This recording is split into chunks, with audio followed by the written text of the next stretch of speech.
This demo is going to be on how to do a winged box. Part of what I want to show is the versatility of a chuck, how you can manipulate a piece back and forth until you've got it just how you want it, and how to carve out the bottom on your lathe. And the idea here is to try to make the center so it's floating. The only thing it's touching is this part right here and this part right here, and then of course it's just a box. It's just taking a regular box and just making it a little bit different, throwing a lid on it, whatever, however you want to make it. And we're going to start out with a screw chuck because it's just easy and it's fast, and then we're going to go to the 4-jaw chuck. And this is a great way to show the versatility of the screw chuck. One other thing I'll show here, this is a partially finished one. You start with a piece of wood 4 inches by 12 inches by 2 inches thick, and we're going to put it on the screw chuck that comes with your scroll chuck. We're going to put it in there, and the first thing we're going to do is we're going to carve out some of the back, and it's going to look sort of like this piece right here. Manipulate it around a little bit, and throughout the whole process, after we take it off the screw chuck and do this back piece, we're going to get it mounted on a 4-jaw chuck, reverse it, hollow out the bowl here, flare this down, you know, for preparation for whatever carving and whatever craziness you want to do later. If you want to do cut pieces out of the center or whatever you want to do, it's just main thing is to get it flowing down and getting 2 flat spots so it sits nice. And you want this part to be not touching the ground, so the only thing holding it is this, so it gives that nice illusion. Not illusion, it's a free floating bowl. It's a pretty neat thing to do. This is what I did, and I don't really like it. It's not in good proportion, I don't think, but it's good for illustrating. I think the bowl part is a little bit too big for the size. I came to the size of a 4 by 12. I thought it was a more pleasing look. First I did some out of a piece like 4 by 10. It looked a little short and stubby, and I think by making it a 4 by 12 to start with, it's going to be less by the time you round it and everything. You get a little bit longer of a leg on each side, and it looks better. Also, I sent Laura a thing. I did this demo back in 2011. It's 10 years ago, and I have a whole thing on it of all the steps in case you forget something for what you see tonight, or if I neglect a part. And you can get it on the South Florida Woodturners Guild website, their past newsletters, I believe January 2011, and we'll also have it for this club, just a reprint. I haven't changed anything. Matter of fact, this one still says, I believe, 4 by 10. I think 12 inch in the length is better. Okay, we have a 4-jaw. I mounted this on a screw chuck. I made a spacer. These screw chucks hold like crazy. They're wonderful.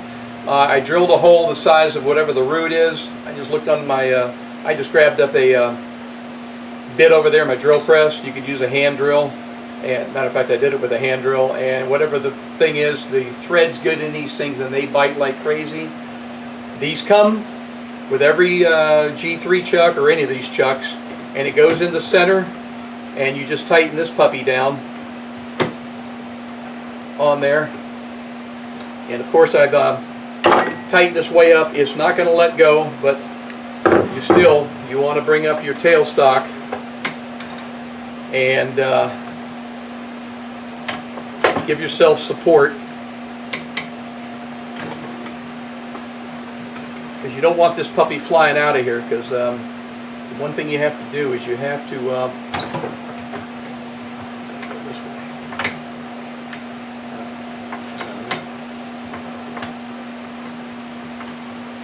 in this case, because of my extra long handle, I had to, there we go, we're out of the way now. Make sure there's no obstructions. This thing turns freely. I knocked off the corners on my bandsaw so it doesn't whack the ways of the lathe. And the first thing we're going to do is we're going to hollow out a little bit in here. We're going to flatten this part out, and then we're just going to start hollowing this out. And one thing great about working round, whatever you work on this side is going to be perfectly even on the other side, because it's going round and around. And we're going to hollow out a little bit of this here to get us started and knock some of this weight off the outside.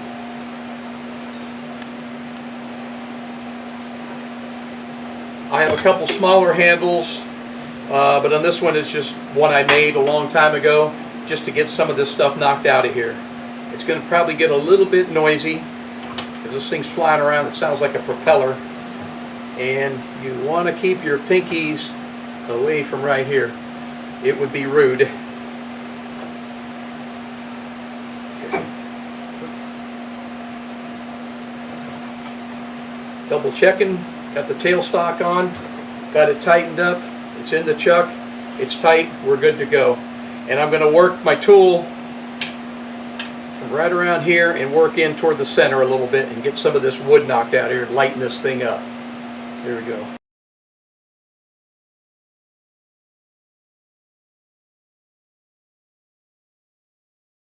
I like to stop because there's a lot of air here. Sometimes you're not exactly sure where you are. I'm going to take a look. I've got plenty of area here to have a flat area for when you carve away a lot of the stuff when you're doing the free-flowing legs on this. You want to leave some wood here because you're going to be taking some of this away. Just make sure you got enough. You can always come further out if you need to, and take a little more off. But I've got my line right here, one of the lines.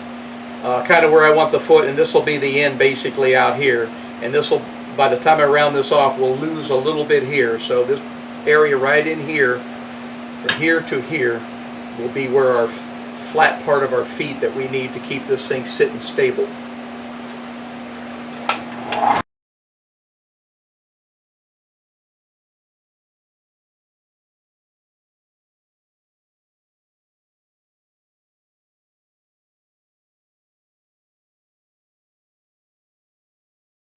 Give it another look. Now we're starting to get some out of here. I don't want to go too much deeper right in here. I'll get some of this out of the way, but I want to clean this out and get it deeper to start flowing our bowl. Our bowl will flow around this way, and I'm going to round the ends off so they're even. One's a little bit longer than the other. I made an X across this thing when it was square and punched a hole for the screw chuck dead center on that. Still wasn't exactly dead center. One of these legs is a little longer than the other. We're leaving them up right now.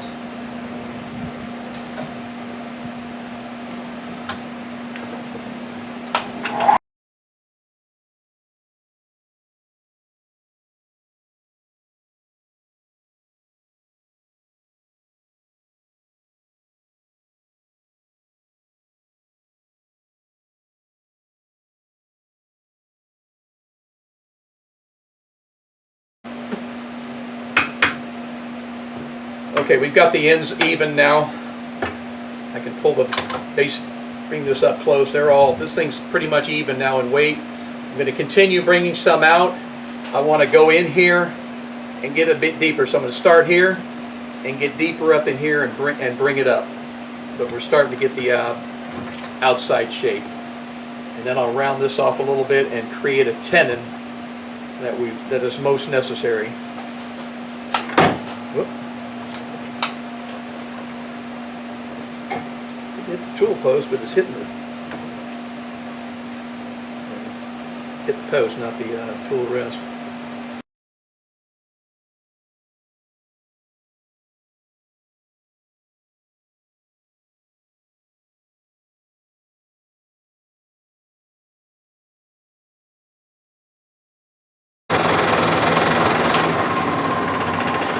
Take another peek at it. And I still want a little more right in here. Come up a little more. Right in this area. I'm going to pretty much leave this alone for now. The great part about this, you can go back and forth until you like it.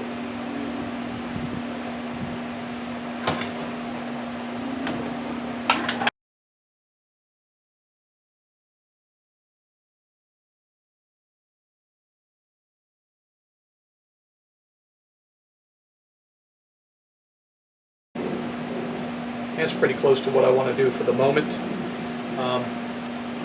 What I'm going to do now is create a tenon. You can measure carefully or whatever. I've used this chuck for so long and so much, I pretty much know how wide to make the tenon. And I'm just going to take a little out of here and make a nice square thing so it will fit on my chuck. Get this out of the way. Double check that this is not going anywhere. These were famous last words. I have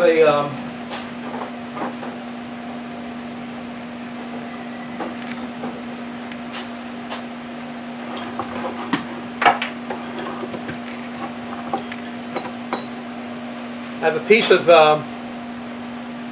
1/2-inch square steel, tool steel here.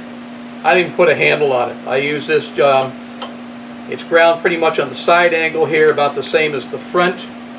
And what you can do, this is great for going in and making a box fit. You get inside a box and you clean it, and then you come up again if you have to bring out, make it a little bit bigger so the lid will fit in there. You just take off little tissue paper shavings at a time. Works real well. And I mean, I can put it in a handle. I've got one, but I just want to get this to fit in the chuck right now.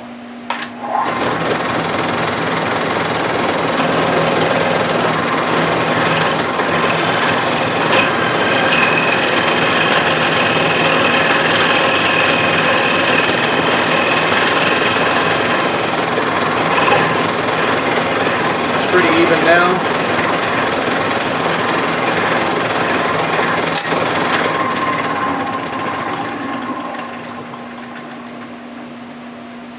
It should now fit in my chuck. I will round this off later on. Figure out, I want to make sure when I clean these off, this has to be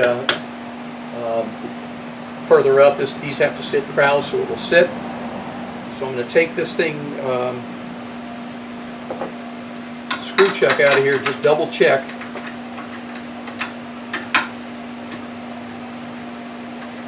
Make sure this tenon will fit in my chuck, and all is good.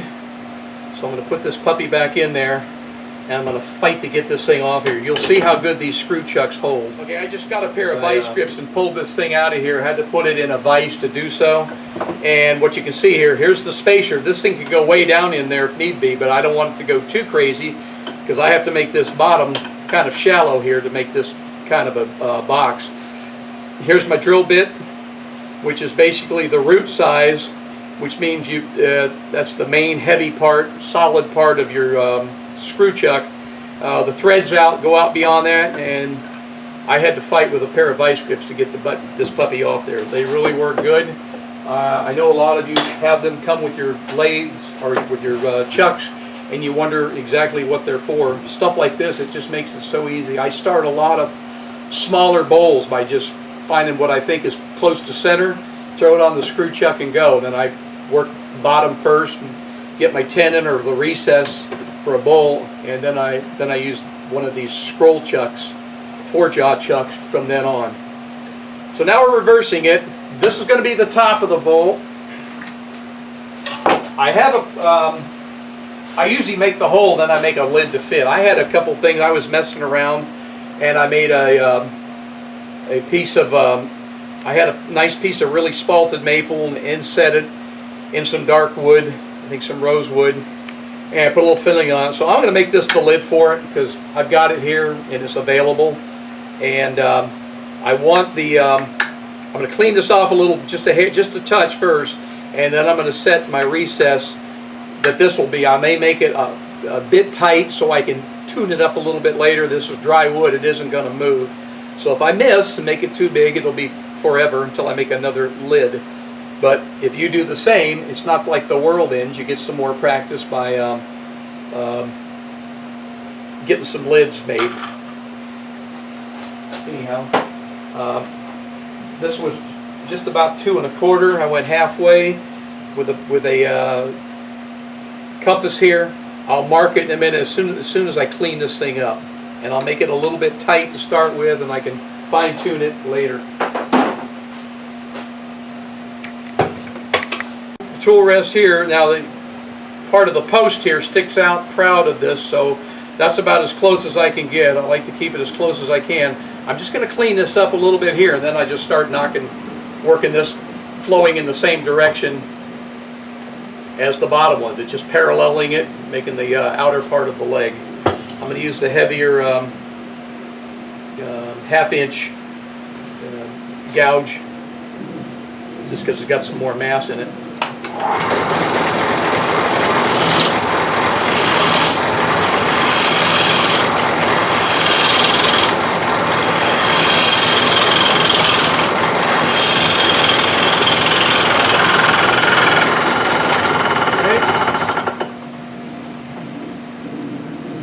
There is a crack running through this thing, but I dumped some super glue in it.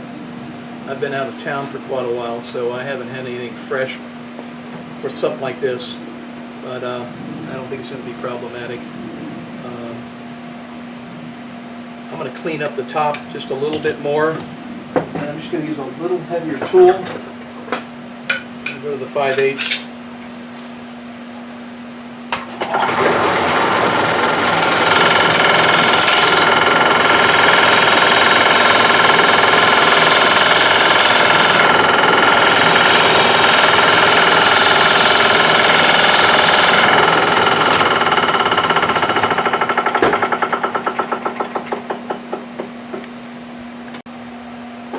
I'm just going to take my compass,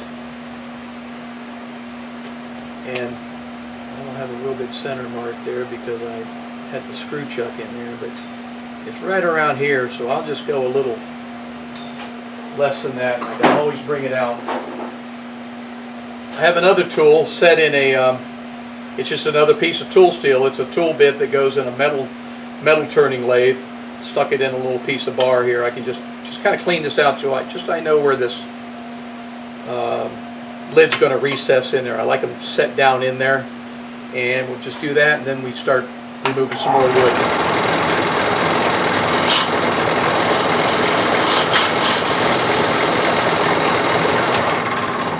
I don't go far in, then from the center there I go out and go deeper. Take a kind of quick look at this. Yeah, I got some room to play. It needs to be wider, which is fine. The other way it's not good. If it's too big to start with, you're done.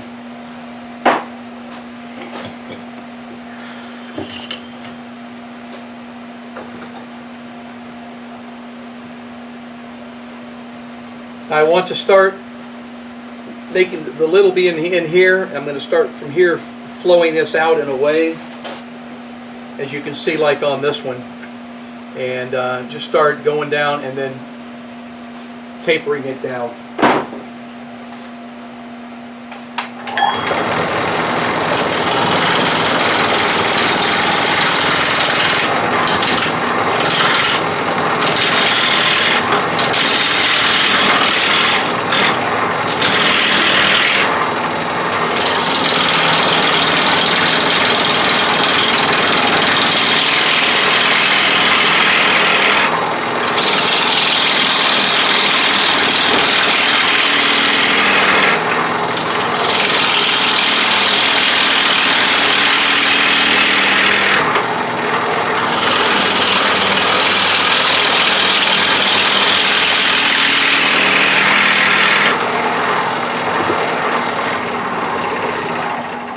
Point I can move the tool rest a little more, keep it as close as you can.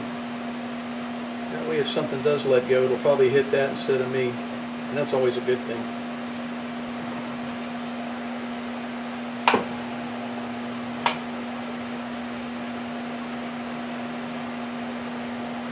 We're good.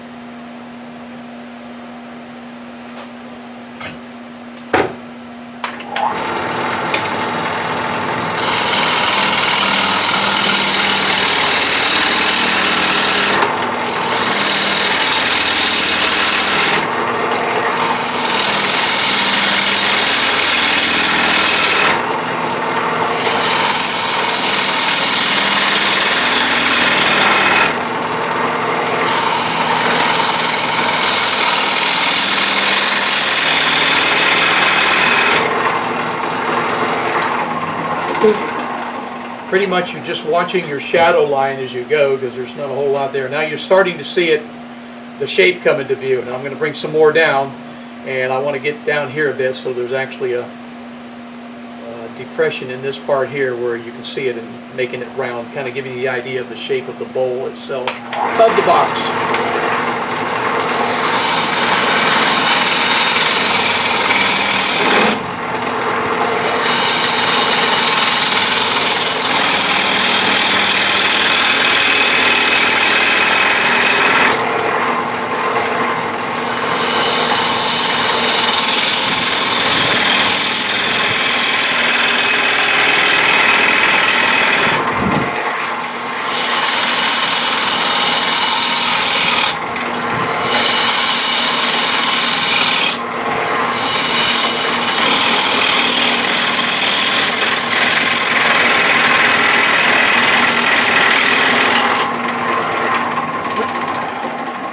Get to these outside edges, I'm not going crazy pushing. I don't want to snap things off, and as you can see here on the trailing edge, it rips pieces out, but that's not a problem because we're going to do a lot of carving, and there's going to be a lot of this wood will not be here when we're done.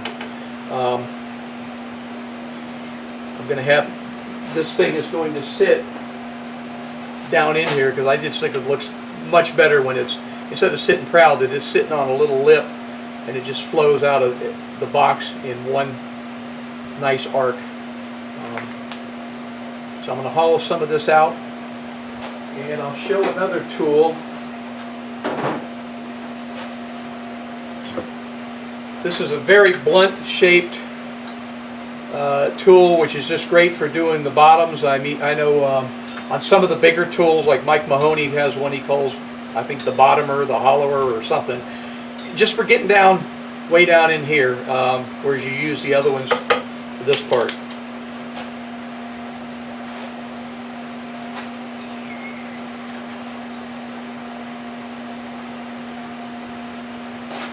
Let me get this out of the way.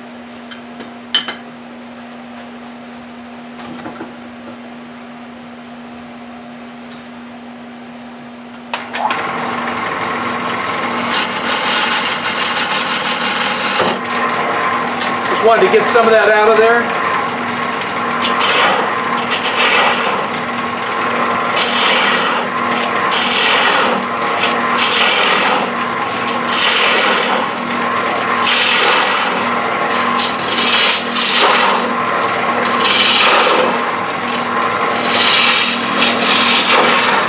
I'll probably go a little deeper than where the screw was at that point.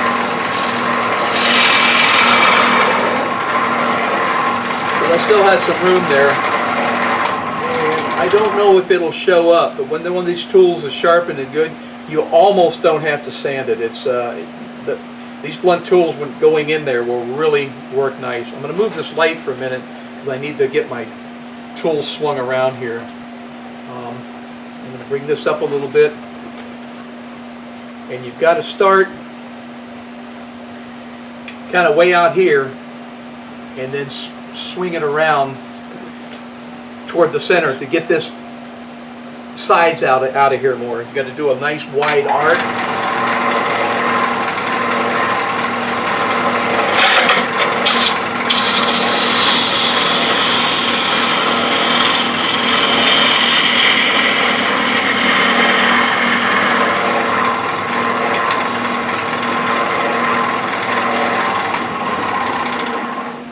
Much that one pass there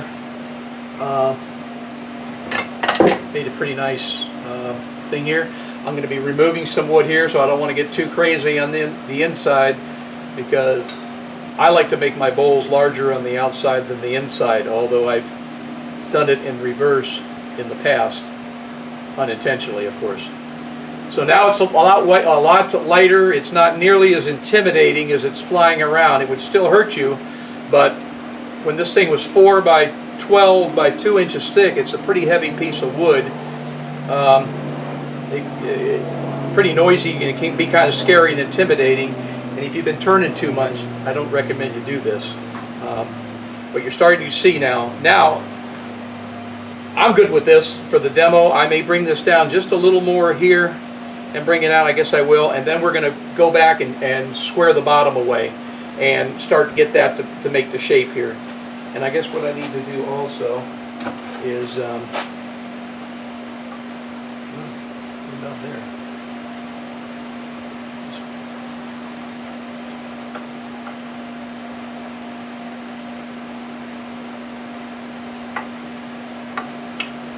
Play with this a little bit more here. Get this set in. 1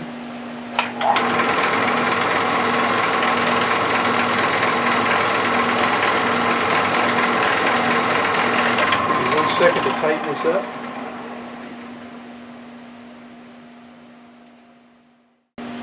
Just for reference, Larry Conroe, my cameraman, brought up a good point. What speed were we at? I've had this on the 4th of the 6th speed. This is not a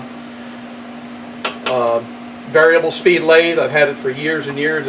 It's been wonderful. It's on the 4th of the 6th speed, so it's 2 from the top. Even smaller items, if I was doing this, I might have it up on the 5th. I like to turn fast, but when they're smaller things, and you have to do this one fast, but I don't think I want to do something this size any faster. And I think when you are turning fast, you can get less resistance. Sometimes you get cleaner cuts. I'm going to just touch this out a bit and try to get this thing set. It may take a couple of attempts, it usually does.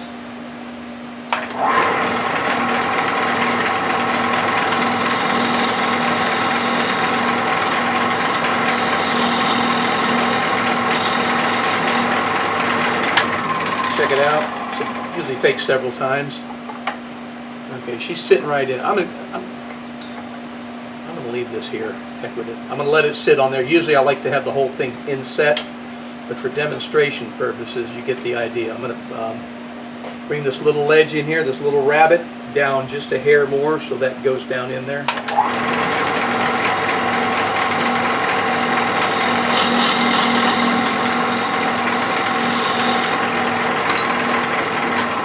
Very dry mahogany, yet these little tool steel bits, they work very well. Okay, that's in there. I could have gone out a little bigger and set the whole thing in. You get the idea for this demonstration. Actually, I don't think I want to make this any thinner. I might clean a little bit out here. We're just going to flip it around, and that's the beauty of this chuck. Pop it out here, and you pop it in here. Actually, reversing it, and that rabbet I cut, where this goes down in, you're doing it in the expansion mode of the chuck rather than the compression mode on the other side. So something to keep in mind about the size, knowing how big your jaws are that you have on there. So what we got here, I'm kind of looking at the top.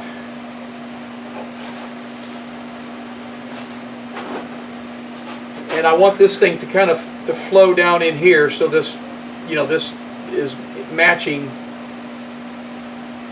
in an arc, so it looks like a box within a box. So these, you kind of know where to start. This is I'm gonna have to bring quite a bit of wood away from here and bring it around. And just keep checking it. Just take it easy. And I'm probably going to go to a smaller tool here, just to clean some of this away. When it looks good, I'll take this away.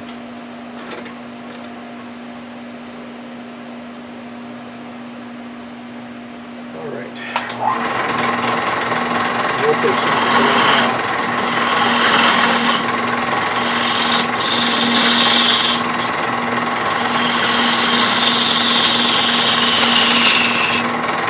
We're in solid wood here, so we're in good shape.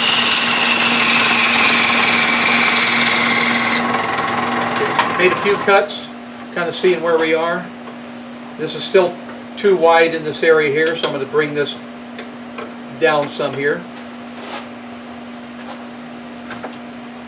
Always work so I keep the tool rest as close as I can.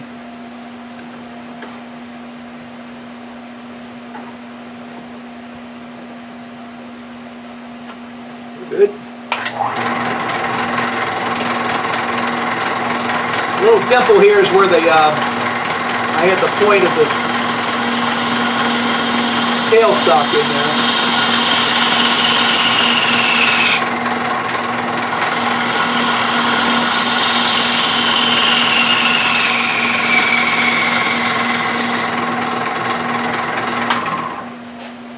Looking at it again now, it looks pretty much squared away. Remove a little more wood in this area right here, and then it makes it float a little better, and it'll bring this shape better.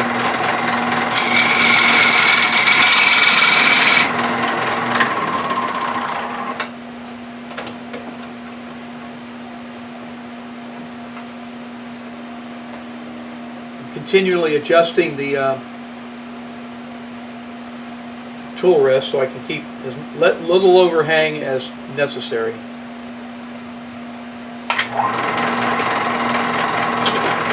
Oops.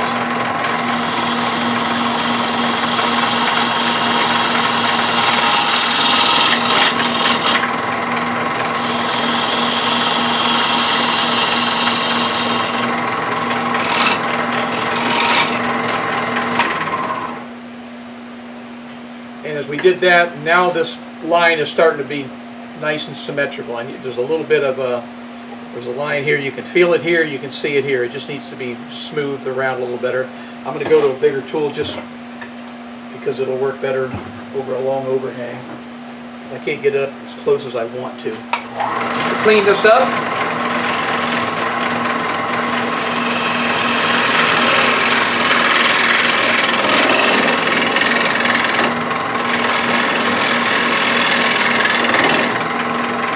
Sometimes hard to feel where exactly you are as you're going, but now she's looking pretty good. There's some chip out here and all, but pretty much your line is a nice arc here. You've got a curve here. Bring that down just a little more because I know that isn't that deep on the other side.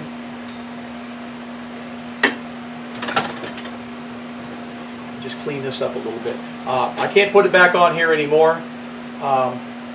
I'm not going to finish this one anyhow. I would normally leave the tenon, and you need very little to hold. Matter of fact, I'll do a quick little tenon on it to show you that in case you needed to go back and do the top again a little bit better. A little more. That's about all you need right there.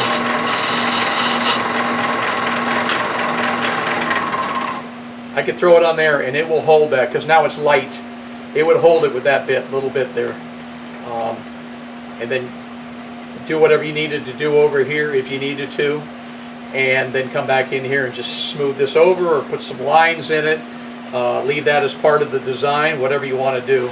I don't think I did on here. I just, as you see on this one, I left, this was where the tenon that was actually holding it, and I was able to hold this on here, tune this up a little bit, and just left that as part of it and then sanded it. Now you can sand pretty much from here to about here, well, about right in here. That's about all you can sand while it's on the machine. You're going to have to take some sanding discs and a drill and hand and or rasps and whatever as you go, because that's just the way it is. The top you can sand to wherever the circle is that doesn't go over the sides. And then pretty much then goes your shape, and you're going to be bandsawing a lot of this out of the way. Going to the finishing stage, apparently chefs use these products, not these, I don't know if they're the exact ones, things called microplanes. They use them as cheese graters and whatever. These are stainless steel things. They're called microplanes, and they've got a million little teeth in there that stay sharp forever. And this is how you can mount it on there and lock your chuck up, and you take these things and you just work your way from the top down, and you can do these cut flutes in them and have all kinds of fun. And the great thing about these, if your wood is somewhat wet, they won't clog up. Don't ask me how. Rasps will load up and just be useless. These things just cut and they last. I've done a bunch of big vases with vases and spirals and stuff in them, and they're still ready to rock. Also traditional vases, traditional files, or this happens to be Cutsall, which is the same company that makes those burrs for Dremel type tools and all. You can do all kinds of shaping and whatever. All this will be cleaned up by the time you cut it and all, and it'll all just disappear. These things look a little rough in here, it doesn't matter. Half of it will be gone, and you can sand the rest by hand in a heartbeat. Other weapons to work these things out. This is a thing. It's in that brochure, that handout I've got. A little Black & Decker. It's called an RTX. If you don't have a Dremel or a Fordham, you put these bits in it and sanding discs, and it'll help you get around all kinds of things. If you leave as part of your shape, you cut some, the more ornamentation you have, the more work you're going to do, because you've got to figure out how to get these bits and sanders in here. It'll kind of guide you on how much wood you need to cut away as you work it. I wanted to show you one other thing that can really help you out also. If you take this out of here.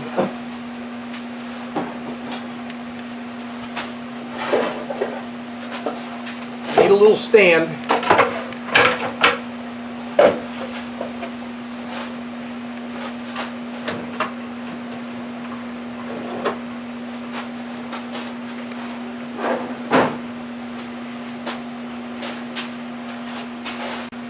This isn't locked down. I have just a piece of metal underneath. It twists sideways, locks underneath the lathe. This thing sits flat on the ways.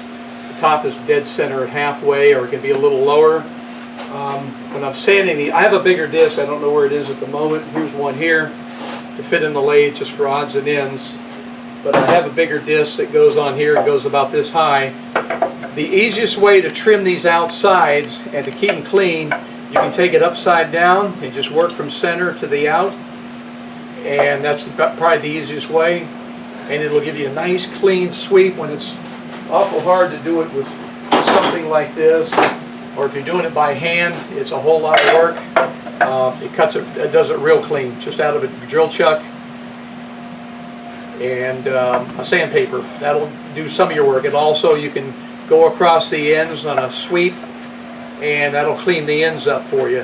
You're still going to have to do some hand sanding, but if you leave it wider, such as this one, it doesn't matter, because you're going to use those files and whatever to cut grooves or whatever. You may even, some people can have done piercing down in here and to make it really interesting, and then you only have little bits to sand after that. But you can't make these without spending a lot of time with hand tools. But there's also ways you can see how you can make your lathe more versatile also. And the main thing of this demo was to show you all the things you can do with a scroll chuck. You have the screw chuck that comes with it, and the scroll chuck itself. We clamped it down on this side. It's ready to go again. We do it on the expansion mode on this side, and this is basically what you have, and I don't have the bottoms real squared away. This is what you have before you end up making one of these. And I do have a handout that goes with this demo in case there's anything I missed here. And I hope you guys might try one and enjoy it. Appreciate your time. Thank you.